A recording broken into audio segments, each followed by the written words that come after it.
My name's Sam Henneberg. I'm the director of soccer at Select Generation, so I'm an agent.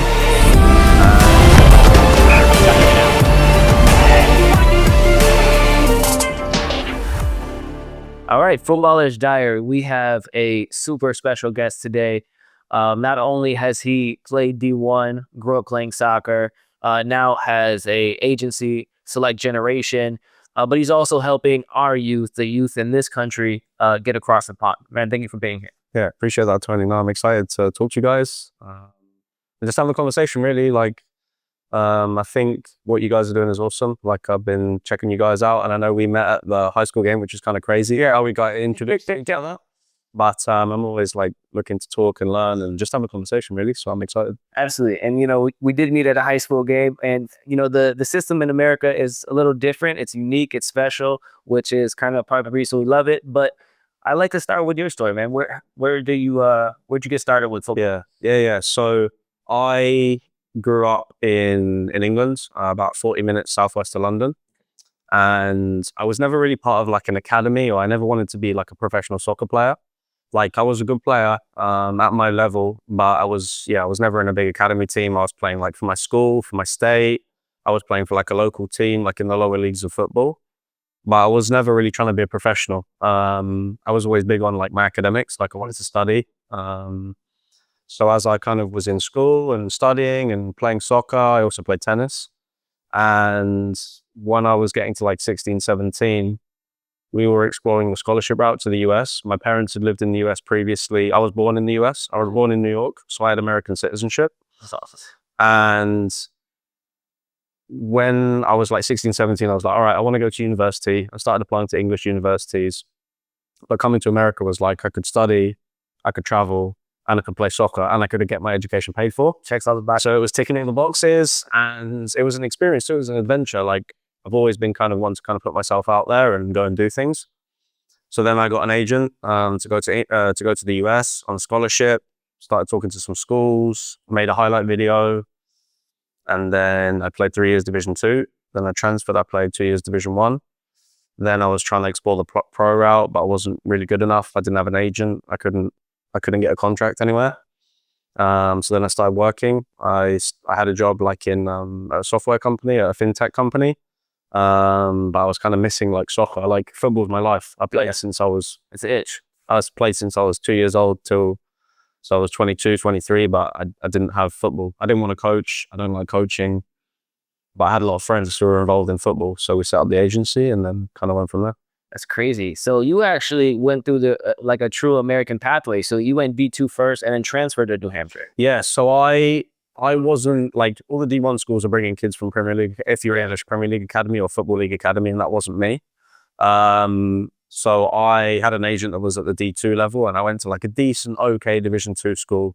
And then how I really got to Division 1 is because I knew someone on the team.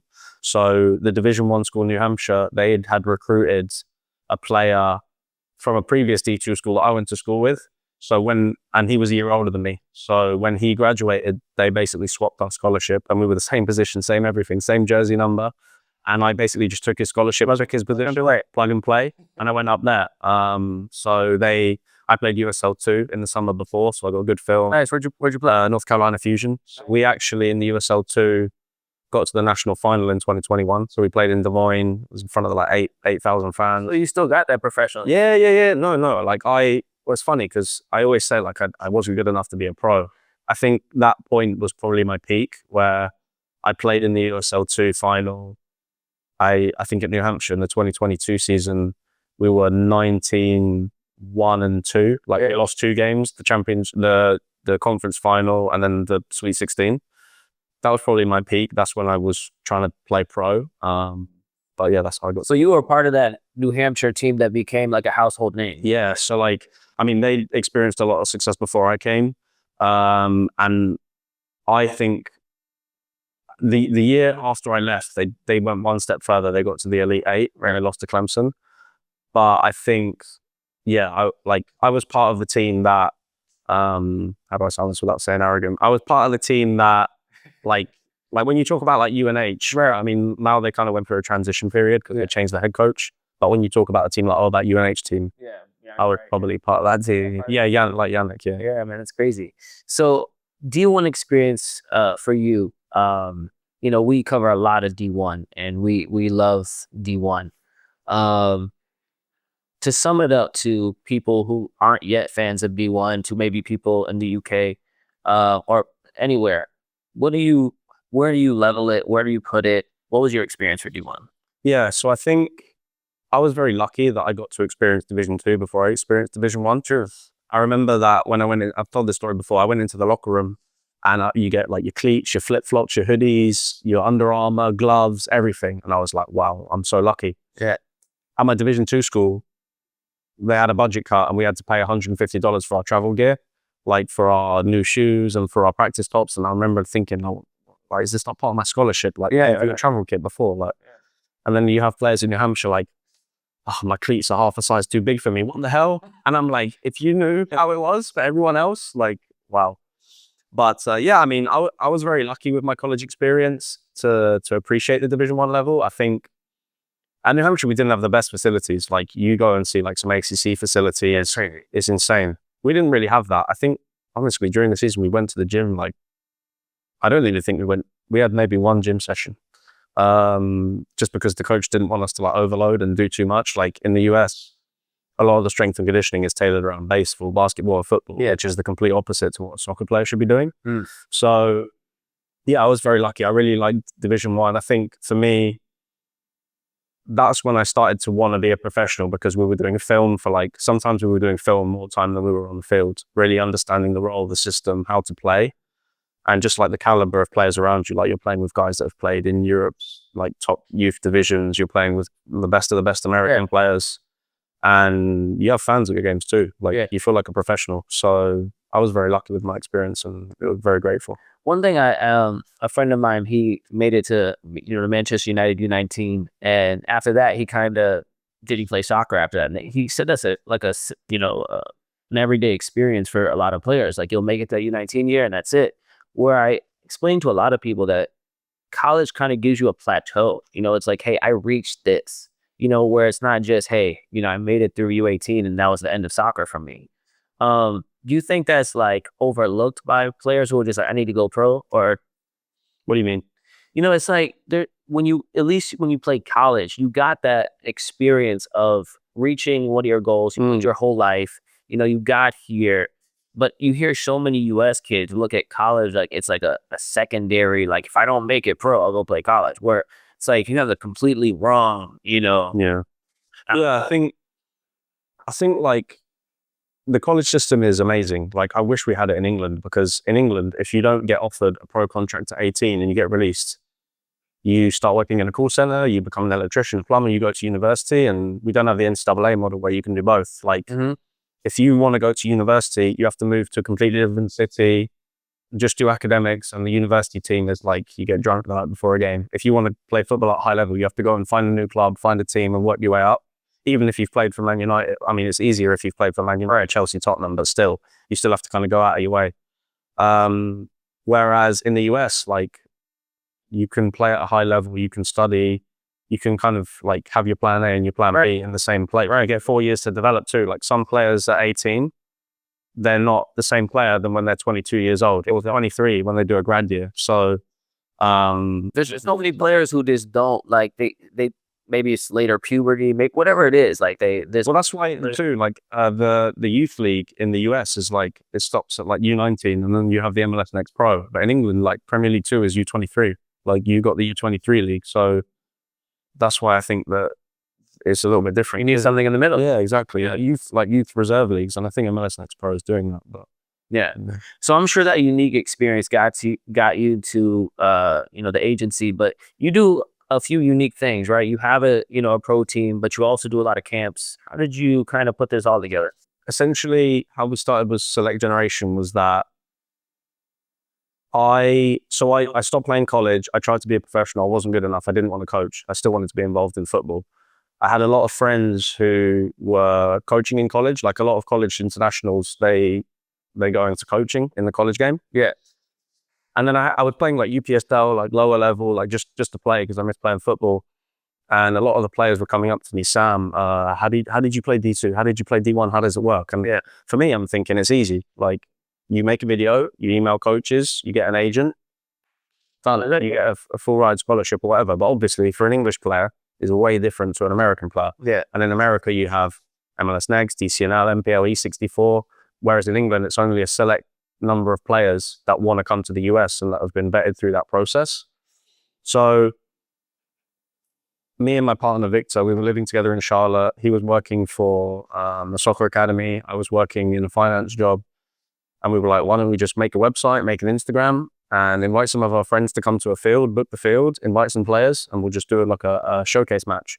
So we did that. Then we did another event, another event, another event. We did like 4 or 5 events. We started getting better players, better coaches, a bit more respect. And then Victor's visa ran out, so he went back to Spain. And then we had all of these players that we were talking to, and you know, we probably had like 150 players that only 10 of them went to college, because the college coaches only need that amount of players. So for the other 130 that are still good players, but they just, maybe their grades aren't good enough, or the coach didn't need a goalkeeper that year, or, you know, what about the rest of the players? So then we're like, okay, well, I can talk to this club in Spain and I can get them to Spain. So we did like a 2-week trial. We invited some boys to go and train with an academy team, have a good experience. We took care of like the housing, their food, the kit, airport transfer, everything. And then we were like, fuck, well, if we can do for 2 weeks, why can't we do it for a full season? Why can't we create our own club in Spain? Which sounds really easy to do. Right. It's definitely not.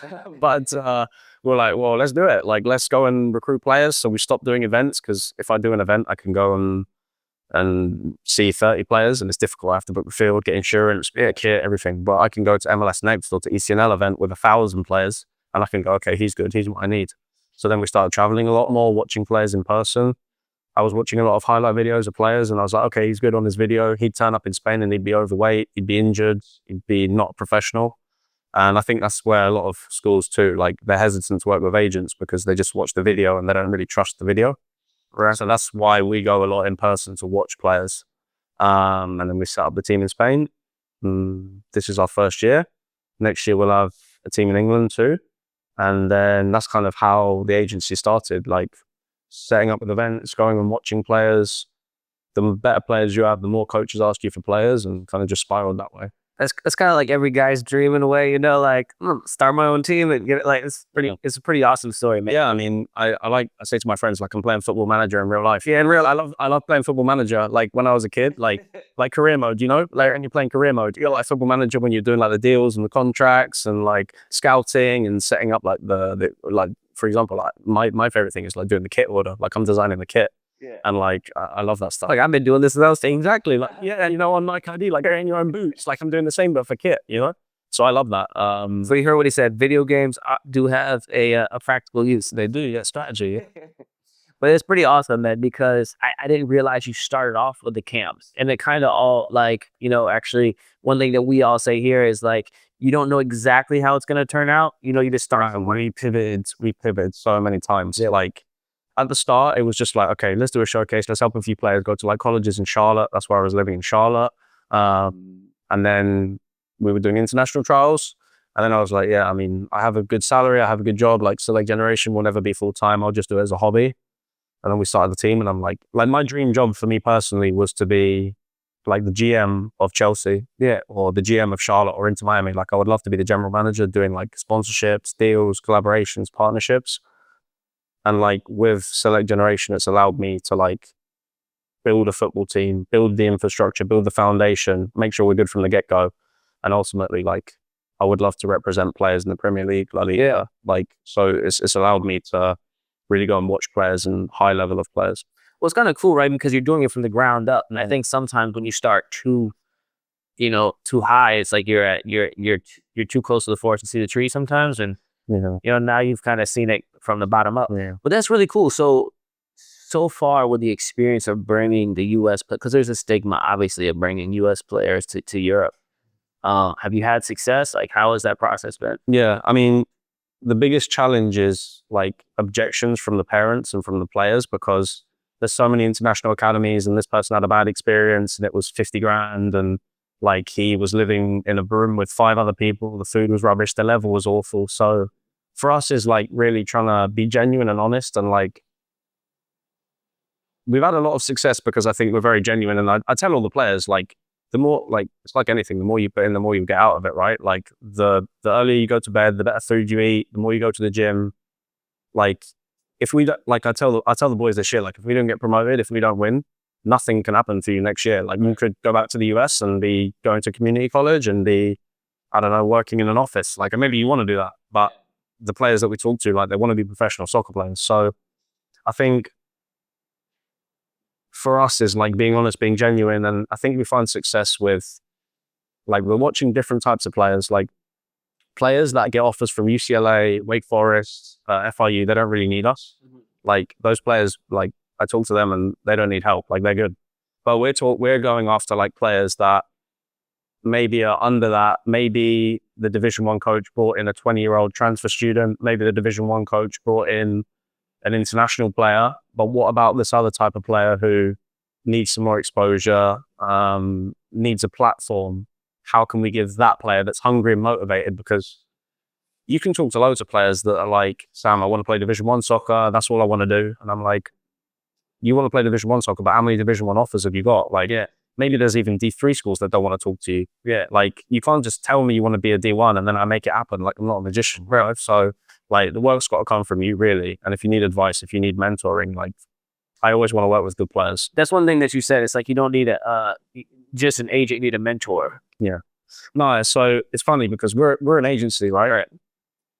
But I think, like, college soccer, sorry, how do I say this? So American players, 15, 16, they don't really need an agent. I mean, they can't have an agent anyway by NCAA law to go to college. But I don't think that a college soccer player I don't think that a youth soccer player in the US needing an agent really needs an agent, because American coaches don't ask agents for American players that are 16, 17, 18. They go to enough camps. They have their own camps. They go to enough showcases.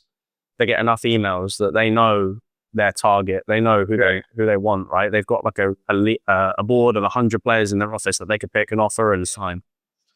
But what they need an agent for is an international player that they don't know about, that they need to convince to bring to the US, or maybe a US player that's gone abroad, gone somewhere, they don't know about him, to bring him back. Right. So that's kind of what, like, our speciality, or like where we find success is American player, put them in a 10-month program, develop them, and then bring them back to the US when they're a completely different prospect.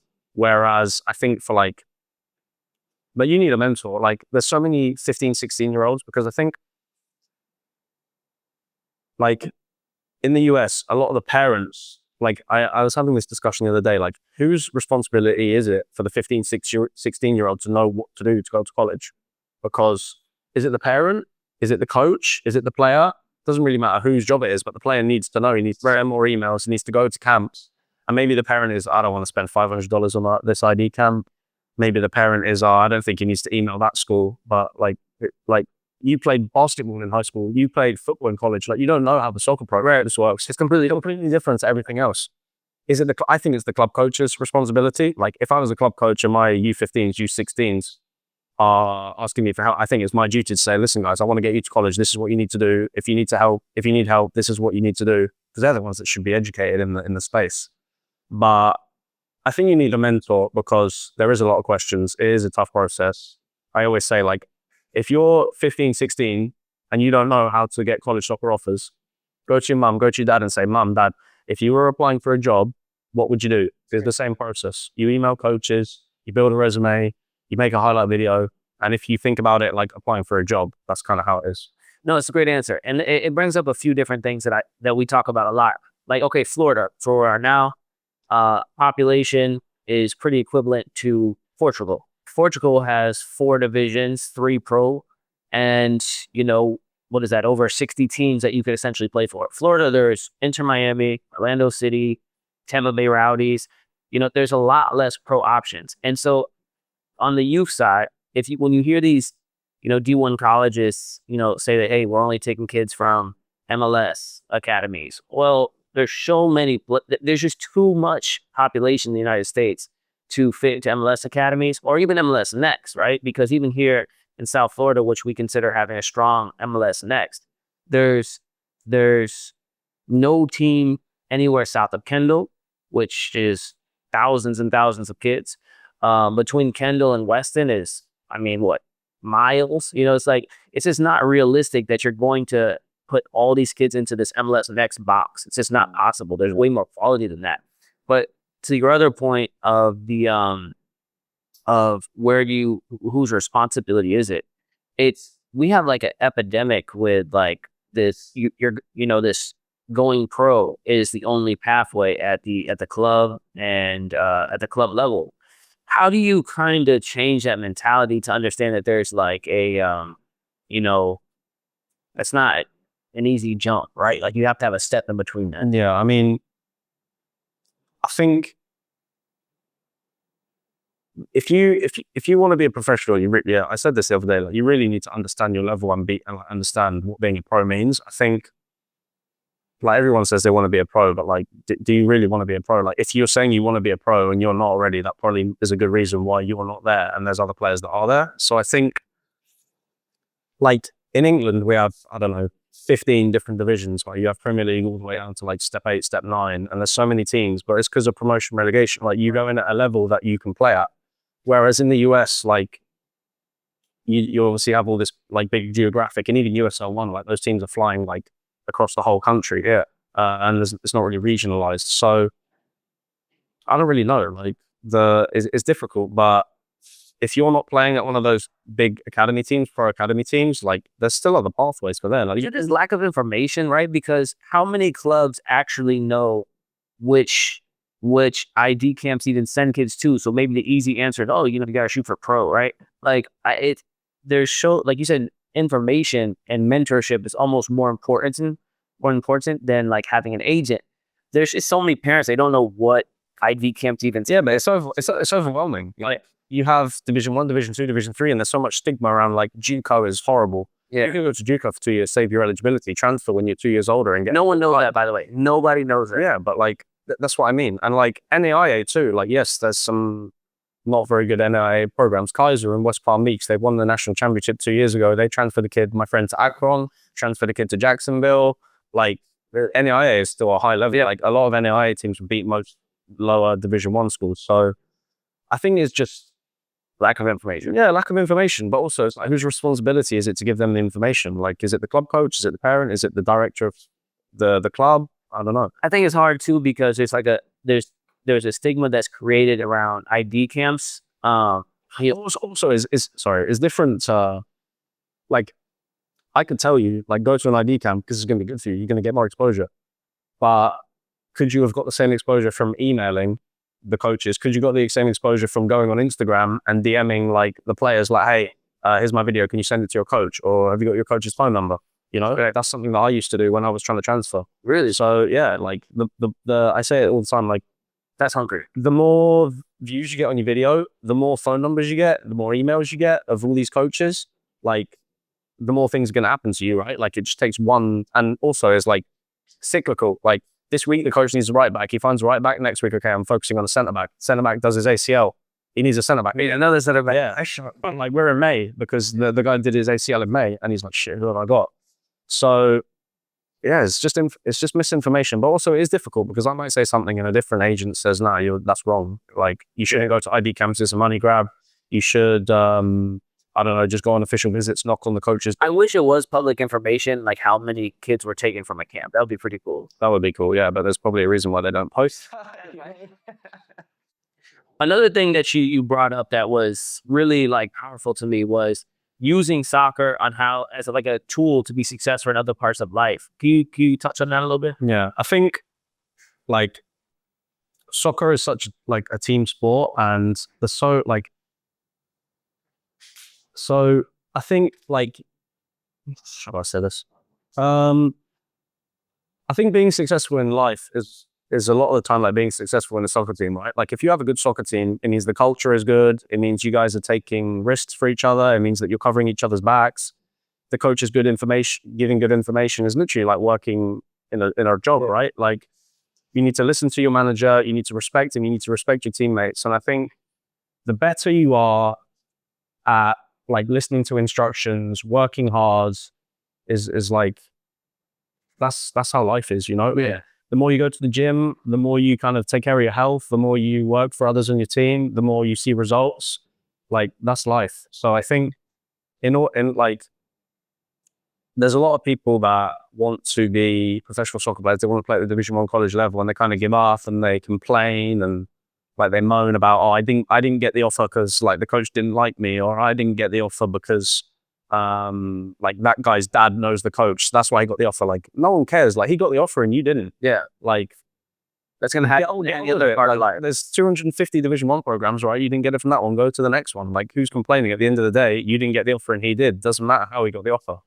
So I think you just need to like keep being positive. Like the more positive you are, the more happy you are, like the more things are going to happen, the more motivated you're going to be. Like, and that's not just from when you're 18 to 22 in college. That's from when you're 23 till you're 60 and you retire, you know? Yeah. So, And not only did you take those tools and skill sets and use them for, outside of soccer, but you made your life include soccer, right?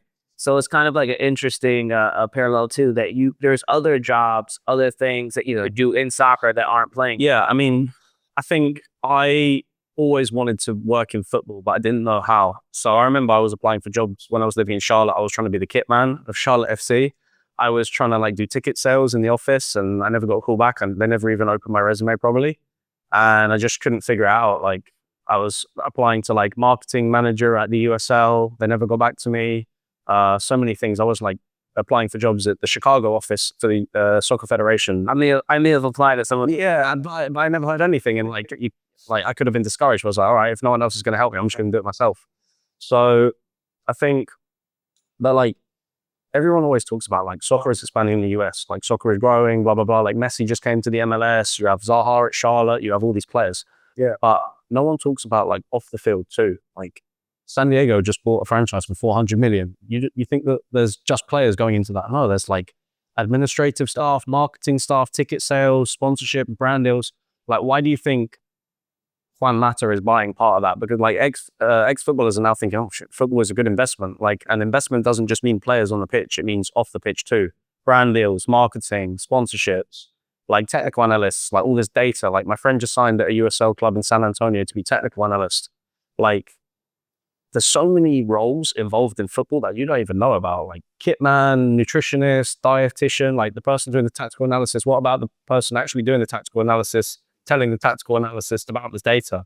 Like, and then you've got the people that work for VO, the people that work for the Stat Sports, the people that work for, I don't know, Nike making the gear. Like, it's just And who better to do those jobs than people that grew up playing soccer, right? Yeah. So many times you find people in some of those positions that never played soccer, because they had the schooling or, the college. But you got to like be curious about it. Like, you got to like, and that's why the NCAA is such a beautiful thing, because you can go play college soccer, but you can also study finance, marketing, sports nutrition, I don't know, whatever you want to study, and you can apply that to football. And it doesn't have to be like data for the stat best, physio. Like, you could be doing like contracts. You could be a lawyer and work in soccer. You could be doing like a lot of things. So I think you just need to be curious, and you need to really understand like what you're passionate about. For me, I didn't figure it out until I was like 25. I didn't really know what I wanted to do. And like, you don't have to graduate college and be like, all right, this is my job and I'm going to do this for the next 20 years. Like, there's so many, yeah, of course you can change your mind. And also, like, the more you learn, the more you figure out what you want to do and what you don't want to do. Like, the more you get exposure to these like positions and things, like you can go and be the kit man at a football club on $0 an hour, just doing it as an internship, working, I don't know, McDonald's, Chick-fil-A. And then one day, like, the person at the club who's like, okay, you have a really good relationship with the players in the kit room. I want you to be player relations of the club. And I want you to do all these roles. When we bring in new players, you're going to meet them at the hotel. Like, that's just an example of like how it can snowball. So I think like, but at the end of the day, just come being a good person, doing your job properly, and then things can happen for you. Yeah, if you don't do anything good, it's not going to work. Be respectful, like ask questions, and just be a good person. So from an agent perspective, I wanted to make sure that I touch base on this with you. So you've kind of engulfed yourself in the U.S. system. So ECNL, MLS Next, USL, all the other various leagues. What do you think of high school soccer? What do you think about the U.S. youth system specifically? Good question. I mean, there's a lot of talent. There's just not a lot of places to go. Like, like in England, you have all these football clubs and you have all these different professional divisions. Like, if you don't make it to the Division 1, Division 2, Division 3 level, you go play JUCO or you go play like UPSL, but it's just not like, people don't love the sport. I feel like, yeah, in England, you train on the Tuesday, even like at the lower level, you train on the Tuesday, Thursday, game Saturday, and you'll have head coach, assistant coach, staff, and they do it for £50 an hour or £50 a week. Yeah, they love it. Right. But here, like, I don't know, you just don't have the infrastructure. Like, I think they're starting to build, like with the USL and with the MLS and MLS Next Pro, MLS Next, DCNL. Like, there is a big infrastructure there, but it's just like I just feel like the people don't like love the sport. It's so vast. It's just so vast. So, I mean, you mentioned USL a few times. Maybe it's a good time to kind of get into it. What are your thoughts on the USL's decision to kind of apply for Division 1 status in the US? And I mean, I think it's going to be. I'm not that educated, but I think it's going to be very difficult for them. But if they've done it, I think there's a reason why they've done it, and I think that they have a plan. So, and they've had huge success with USL Championship 1, 2. So I see it as, I mean, I'm excited about it. I think it's going to open up a lot of new pathways and a lot of new things. And like, I'm sure the MLS is thinking like, oh, what happened here? Well, obviously, I think, promotion relegation is some of the focus there. But one thing that the New York Times mentioned that the USL didn't even mention, but I'm sure they got it from the USL, right? They just want to make it their own official statement. They basically were pointing out that as an owner of an MLS team, a foreign investor, you have to pay $400 million. And then once you own it, you actually only own a franchise of the MLS, not its own individual team like you would in England. Yeah. And then that MLS also has sanctions and power over your academy players that you want to sell to make money. In Europe, most of the clubs make money from selling players, not from tickets and jerseys, but from selling players. So, I mean, Acosta, for example, when he was supposed to go to PSG, I mean, the club agreed, the player agreed, the MLS didn't, right? So you see these things that happen, geographical rights, all this different stuff. The New York Times pointed out that when you own a USL club, you actually own the club outright, and there's less academy. The USL has less rights over the academy players. So as a foreign investor, you could actually go in and with the mindset that you'd run it the same way as a European club with more, ownership rights. Do you see any like? Yeah. I mean, I think that the ownership rights is obviously really tricky topic for a lot of the like MLS and USL, but I don't know. I mean, from my point of view, I'm just hoping that opens up like promotion relegation. Like, it would be cool to kind of see them come together. I don't know if that'll ever happen, if that can happen, but from my perspective, I just hope it opens up pathways, and I just hope it like creates something in the US and keep building a good foundation. Like, imagine you have UPSL teams getting promoted to NISA, and NISA teams getting promoted to USL 1. There's a long shot. I don't know if that will ever happen, but from my point of view, that would be cool. It'd be awesome. But so I mean, maybe there is something there where like a foreign investor who's saying, man, I actually see these US players that you're bringing over to Europe and other agents are bringing to Europe have the level, and we could make money off of these type of players. And maybe it kind of gives USL some sort of advantage in a way to kind of steal part of that market share. So it's interesting, man. I wonder if it, as an agent, do you think about things like that, or is this like just the value of the player, or like what? I mean, yeah, like if you're representing, like, there's so many things that go into contracts, and like who owns the player, like percentages of sell-on fees and agreements in the club, and like arbitrage too, like from their youth career, like training compensation. So is obviously all something you think about, but every contract is completely different, like USL to MLS to like Europe to guys even signing the NCAA that need to keep their eligibility. So it really depends, but it's definitely something that you need to consider, definitely. Yeah, it's interesting. I guess we'll have to see how it actually works in practicality.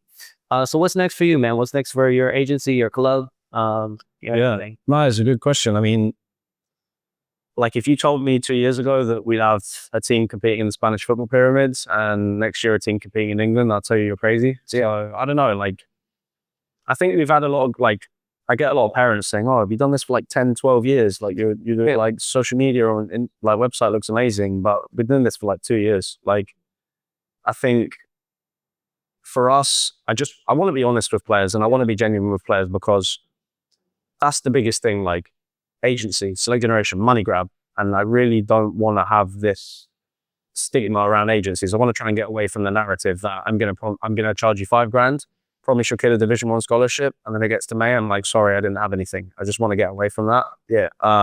So I think we're just gonna keep being honest with players, keep being like genuine. And another thing too is like,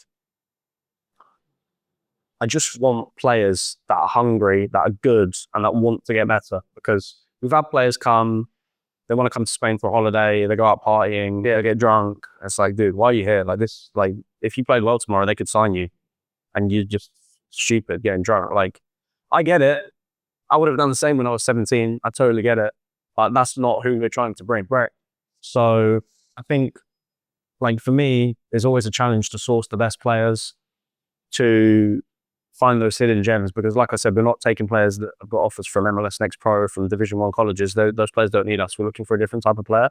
So how can I keep continuing to find those players and like just keep building a name for ourselves? No one, like every time I'm calling a player, they have no idea who we are. So we still need to keep doing that. And then ultimately the long-term project is to get our teams promoted up in Europe and just keep fighting for promotion, keep increasing the level, one day be in the Premier League. I hope so too, man. And for the players that you're seeing in the US, do you feel like you've seen progress since you've came, and you feel like that US players are getting to that level? Yeah, so I mean, it's interesting because I was at IMG a couple of weeks ago and something clicked in my head, right? So I'm sitting there at the field because we're done with next year's recruitment. So I'm looking at like U17s, U16s now. Mm-hmm.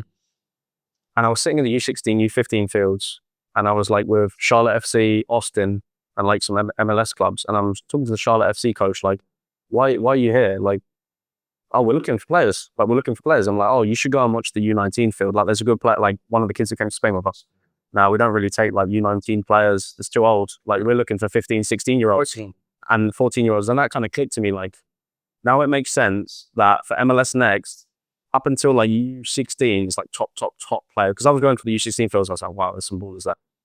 And then when you get to like U17, it's like, okay, the best players are at LAFC, Charlotte FC, Inter Miami.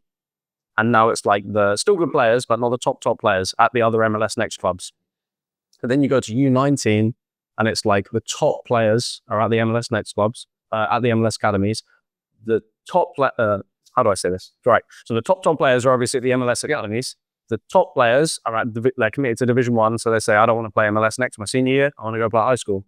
So then U19 MLS Next is like good, but it's not the top. It's top level, you know? It's not. So, and it's kind of similar, well, not similar with ECNL because you can still play high school, but that kind of clicked in my head. So now I'm thinking about, wow, should I go and watch younger players? I mean, for us, we don't really want to do that because we want them to be 18 so they can play in Europe, or like they're closer to going to college.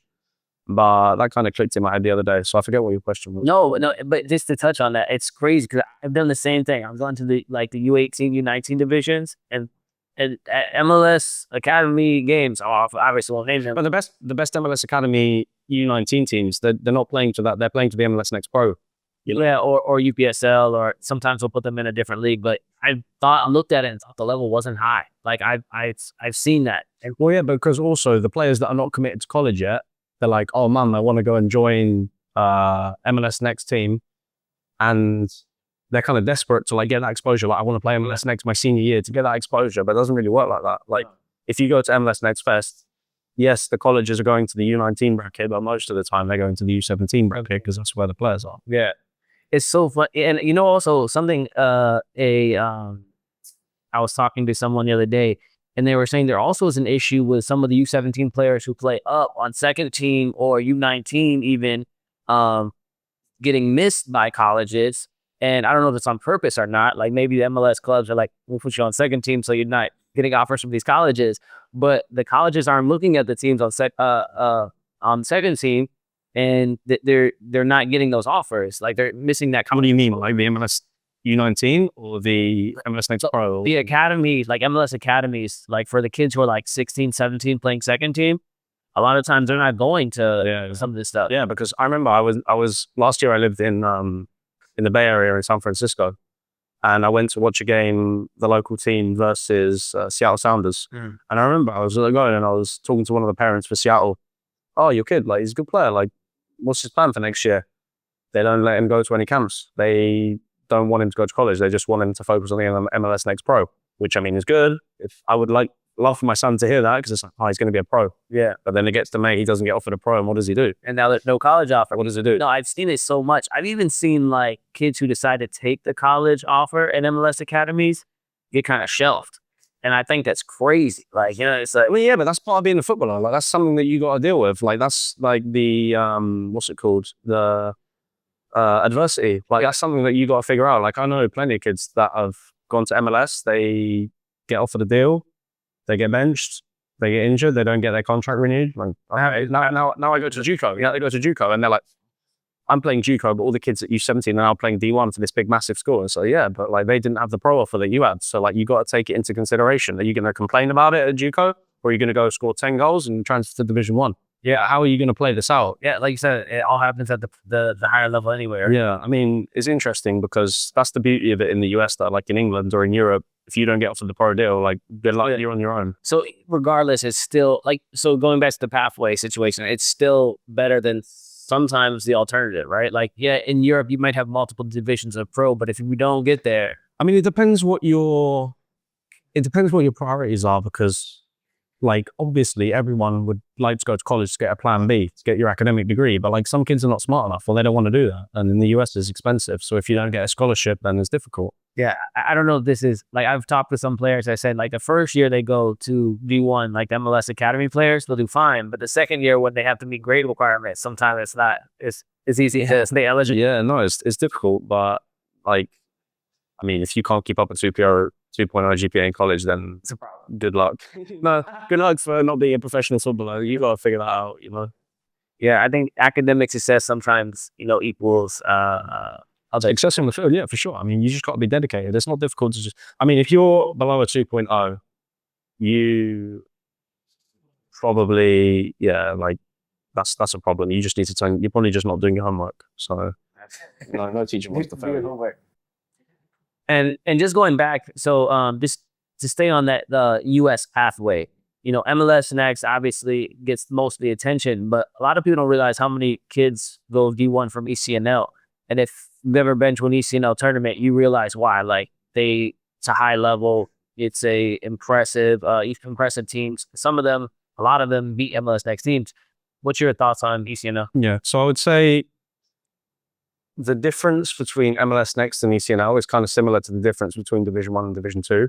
Like, Division 1 being MLS Next, the top teams of Division 1 will still have a good game against the bottom teams of Division 1. Like, you won't see a lot of 6-0, 7-0 in Division 1. You won't see a lot of 6-0, 7-0 in MLS Next.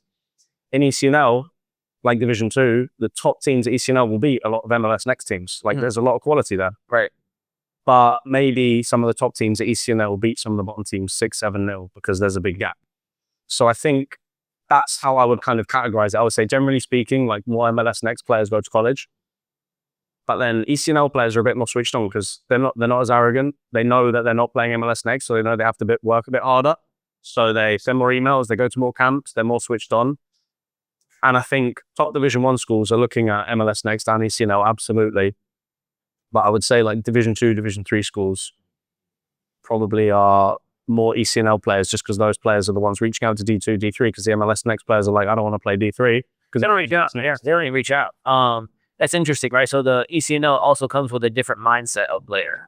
I mean, listen, Yeah. Opinion, yeah. Generally speaking, from my opinion, I think ECNL players are a bit more switched on, a bit less arrogant than I mean, some MLS Next players work really hard and they're really humble, and I like that type of player. But there's a lot more MLS Next players I speak to that say they just want to play D1 than ECNL players, and ECNL players kind of understand, and that's maybe the reason why they're playing ECNL and not MLS Next, I don't know. But they're a bit more humble, a bit more switched on, and they're a bit more curious about the process and proactive.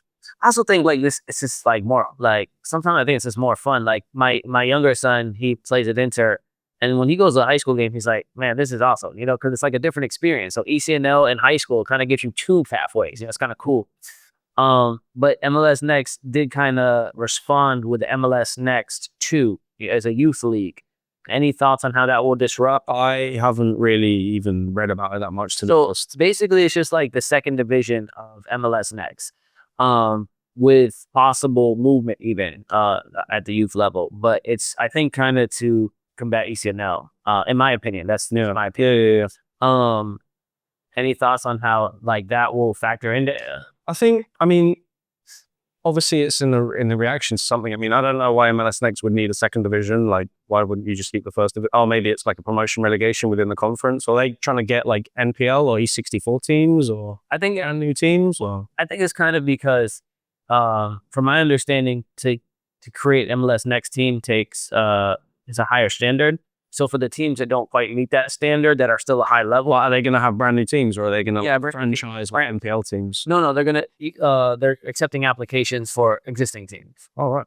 Yeah, interesting. I don't know if like, I mean, the whole point really from a college perspective, you play MLS Next is to play MLS Fest. Yeah. So I don't know if Fest have two separate events. Yeah, I think they're gonna have accept teams that maybe there's. I don't think they have announced it, but they said that they'll be eligible to go to MLS tournaments, which is Like, that would be cool. That would be cool. I mean, it would be I like it. Yeah, I think it's a good move. I mean, it's good. It's good for the game. Yeah. No, and honestly, the MLS Next events are obviously really, really fun. You know, MLS Next Fest, Next Playoffs. So they're obviously MLS Next definitely has some really quality things. And USL is also expanding USL Academy Cup. You Yeah. to any of those? No, I've never been to a USL Academy event. I know, like in Charlotte, there's a lot of teams like Charlotte Eagles that do like have a really good program. And I think it's cool to like have USL Academy players going and training with the first team, like USL 1 teams, or even with the USL 2 teams. Yeah. So I've never been to a USL event, but I would love to go. No, yeah, it's awesome. It's I think it's fairly comparable to the ECNL and even Yeah, I would say USL Academy is similar to ECNL, right? Yeah, it's pretty cool. So for any of these players, ECNL, MLS Next 2, USL, what is some advice you give to an up and coming player who is trying to make a D1 or pro, in the future? Yeah. So advice for upcoming players, I think, understand your level. So if you're telling me you want to play not just Division 1, NCAA in general, but no people on your team have committed to a college, it's probably a big indicator maybe you're not playing at a high enough level. And then like, how bad do you really want it? Like, I ask all the players all the time, like, what did you do last week to get college offers? Like, how many calls did you set up last week?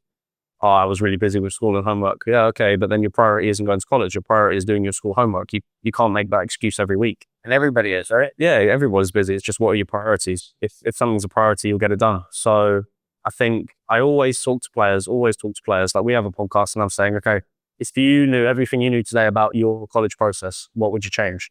I wish I would have started earlier. I wish I would have sent more emails. I wish I would have gone to more camps, because you only have like two-year window to sort it out. After that, it's done. Yeah, level top grade. So, but also just be curious. Like, don't think I want to play college soccer and that's it. Like, what level do I want to play at? Where do I want to go to school? Do I want to pursue other pathways? Do I want to go to JUCO? Do I want to play UPSL, play men's football? Do I want to go abroad?